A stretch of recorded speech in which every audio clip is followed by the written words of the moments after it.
রাজধানী কল্যাণপুরে জঙ্গি আস্তানায় পুলিশ সহ যৌথ বাহিনীর অভিযানে ৯ জঙ্গি নিহত হয়েছে। স্টর্ম 26 নামে প্রায় ১ ঘণ্টার এই অভিযানের শুরুতেই গুলিবিদ্ধ হয়ে আটক হয় এক জঙ্গি। আস্তানা নিয়ন্ত্রণ নিতে গিয়ে রাতভর জঙ্গিদের সাথে আইনশৃঙ্খলা বাহিনীর চলে দফায় দফায় গুলি বিনিময়। এ সময় বেশ কয়েকটি ককটেলের বিস্ফোরণও ঘটায় জঙ্গিরা। ভোরে ওই ভবনে বিপুল বিক্রমে অভিযান শুরু করেন র্যাব, ডিবি ও সোয়াত সদস্যরা। সকালে পুলিশের আইজি একেএম শহীদুল হক জানান, রাজধানীতে বড় ধরনের নাশকতার প্রস্তুতি নিচ্ছিল জঙ্গিরা।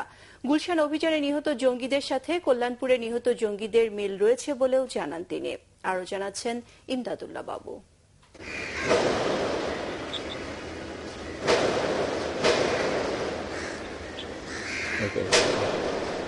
জঙ্গিদের সাথে রাতভর থেমে থেমে গুলি বিনিময়ের পর কল্যাণপুরের জাহাজবাড়ির জঙ্গি আস্তানার নিয়ন্ত্রণ নিতে ভোর ৫টা ৫০ মিনিটে মূল অভিযানে নামে যৌথ বাহিনী।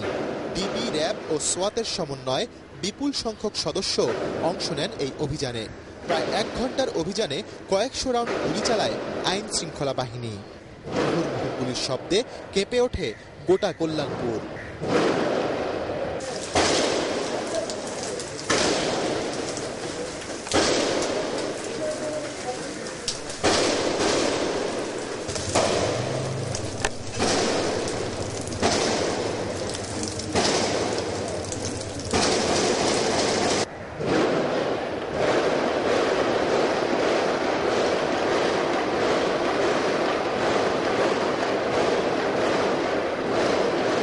এর আগে জঙ্গি আস্তানায় ঢুকতে ব্যাপক প্রস্তুতি নেয় আইন শৃঙ্খলা বাহিনী।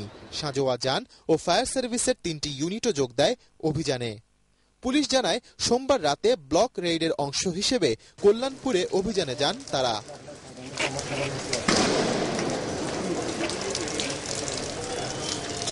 পুলিশ জানায়, সোমবার রাতে ব্লক রেইডের অংশ হিসেবে কল্যাণপুরে অভিযানে যায় তারা। এ সময় জাহাজবাড়ির মেসের ৩ তলা পর্যন্ত তল্লাশি চালায় আইন শৃঙ্খলা বাহিনী। কিন্তু ৪ তলায় উঠতে গেলেই ৫ তলা থেকে পুলিশকে লক্ষ্য করে গুলি ও ককটেল নিক্ষেপ করে জঙ্গিরা। পুলিশ পাল্টা গুলি চালালে হাসান নামের এক জঙ্গি আহত ও আটক হয়। পরে শ্বাসরুদ্ধকর স্টর্ম 26 অভিযানে নিহত হয় ৯ জঙ্গি। টোটাল এই ১ ঘন্টা অপারেশন। এই অপারেশন শুরু করার আগে আমরা এই অপারেশনের একটা নাম দিয়েছিলাম, সেটা নাম হচ্ছে স্টর্ম 26। জঙ্গি ৯ জন ছিল। সবাইকেই আমাদের সেই সোয়াতের অ্যাসল্ট টিম পর্যদস্ত করে তার ধ্বংস করতে সক্ষম হয়েছে। তাদের ড্রেস, তাদের আক্রমণের আগে পরে স্লোগান সবই প্রমাণ করে যে তারা এই জঙ্গি বাহিনীর সদস্য। অভিযান শেষে ঘটনাস্থল পরিদর্শন করেন পুলিশের আইজিপি একেএম শহীদুল হক। তিনি জানান, জঙ্গিরা সবাই জেএমবির সদস্য।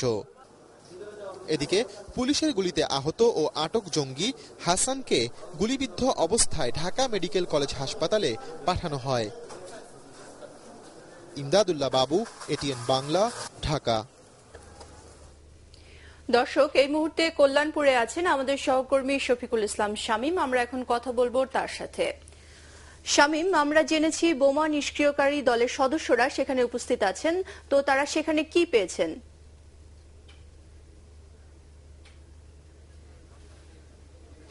সীমা, মূল অভিযান শেষ হলো, অর্থাৎ মূল অভিযান জঙ্গিদের বিরুদ্ধে, তাতে মোট ৯ জঙ্গি নিহত হয়েছে। তো সেটা আমরা আগেই জানিয়েছি। আর এখনো যে কার্যক্রম চলছে পুলিশের পক্ষ থেকে বলা হচ্ছে যে সেগুলো অভিযানেরই অংশ। কারণ যে ৯ জঙ্গি নিহত হয়েছে তাদের শরীরের প্রত্যেকের সাথে ব্যাগ রয়েছে। তো ব্যাগে বিস্ফোরক দ্রব্য এবং বোমা রয়েছে। তো কি পরিমাণ বোমা তাদের কাছে এবং বিস্ফোরক দ্রব্য রয়েছে সেগুলো বিস্তারিত তারা ডিএমপি মিডিয়া সেন্টারে তারা আনুষ্ঠানিকভাবে জানাবেন বলে কিছুক্ষণ আগে জানিয়েছেন ডিএমপি কমিশনার আসাদুজ্জামান মিয়া।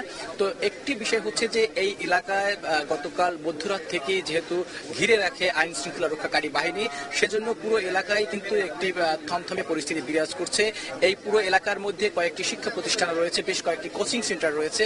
তো সেই শিক্ষা প্রতিষ্ঠানের যে শিক্ষার্থীরা তারাও কিন্তু প্রবেশ করতে পারছে না, যেহেতু এর ভিতরে যেসব আবাসিক এলাকায় যারা বসবাস করছেন এবং যেসব শিক্ষা প্রতিষ্ঠান রয়েছেন সেগুলোর লোকজনদের কিন্তু চলাচলের ক্ষেত্রে অনেকটাই বিধিনিষেধ আরোপ করে রেখেছে আইন শৃঙ্খলা রক্ষাকারী বাহিনী। অর্থাৎ পুরো এলাকার মধ্যে কিন্তু গণমাধ্যম কর্মীদেরও ঢুকতে দেওয়া হচ্ছে না। অর্থাৎ নির্দিষ্ট তাদের যে ব্যারিকেড তৈরি করা হয়েছে তার বাইরেই কিন্তু আমরা সবাই অবস্থান করছি।